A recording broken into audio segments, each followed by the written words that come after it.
ખાતે રજીસ્ટર થયેલ એક ગુના બાબતે ફરિયાદી રતિલાલ નાથાણી નાઓ પોલીસ સ્ટેશન આવીને જણાવેલ કે અમોએ આ કામના આરોપી સુરેશભાઈ અને સંજીભાઈ ઉર્ફે બંગાળી તથા મુન્નાભાઈ આ ત્રણેય નાઓના સંપર્કમાં આવેલ એના મિત્ર રફીકભાઈ હતી અને તેઓએ જણાવેલ કે અમારે એક સોનું અમારે વેચવા જે બેંકમાં ગઈ હોય સોનું વેચવાનું હોય તો ઓછી કિંમતમાં આપવાનું છે. આથી રફીકભાઈ અને રતિલાલભાઈ બંને તેની પાસે ગયા અને 3 લાખ રૂપિયા આપી અને સોના માટે સોનું ખરીદેલું હતું અને આરોપીઓએ જણાવેલ હતું કે આ સોનું અમે બેંકમાંથી છોડાવીને તમે આપી દઈશું આ રીતે જણાવ્યું. ત્યારબાદ ફરિયાદીએ સોનાની વારંવાર ડિમાન્ડ કરતા તેઓએ એક જગ્યાએ બોલાવીને મિટિંગ કરીને એમ જણાવ્યું કે સોનું નહીં પણ અમે તમને જે પૈસા આપશો એના 3 ગણા પૈસા અમે તમને આપશું.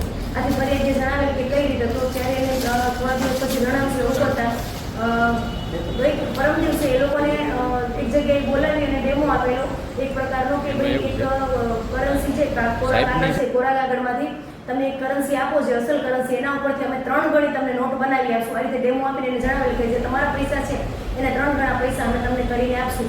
આથી ફરિયાદી પોલીસ સ્ટેશન આવીને જણાવેલ કે આવું ગેરકાયદેસર કામ કરવા માંગતો નથી. આ રીતે આ લોકો એક ફેક કરન્સીનું કામ કરે છે. મારી સાથે છેતરપિંડી થઈ છે. આવી રીતે ફરિયાદી આવીને જણાવતા પોલીસે ત્યાં રેડ દરમિયાન જે કાગળના જે કરન્સી છે કરન્સી ટાઈપના પીસ અને ત્યાં અલગ અલગ પ્રકારનું કેમિકલ તેમજ જે આરોપી સંજય ઉર્ફે બંગાળી જે છે એના ખિસ્સામાંથી 500ના દરની 3 ફેક કરન્સી મળી આવેલ છે. જે અમે યુવી રેઝમાં જોતા અલગ અલગ કલરની દેખાઈ આવતા એને ફેક કરન્સી ગણી અને તેમજ આજે કોરા કાગળો મળી આવેલા છે કે જેની કે જે 500ની નોટના છાપવામાં આવે તો 1 કરોડ રૂપિયાની કરન્સી 500ની છપાય તે અને આ કેમિકલ કબજે કરેલું છે.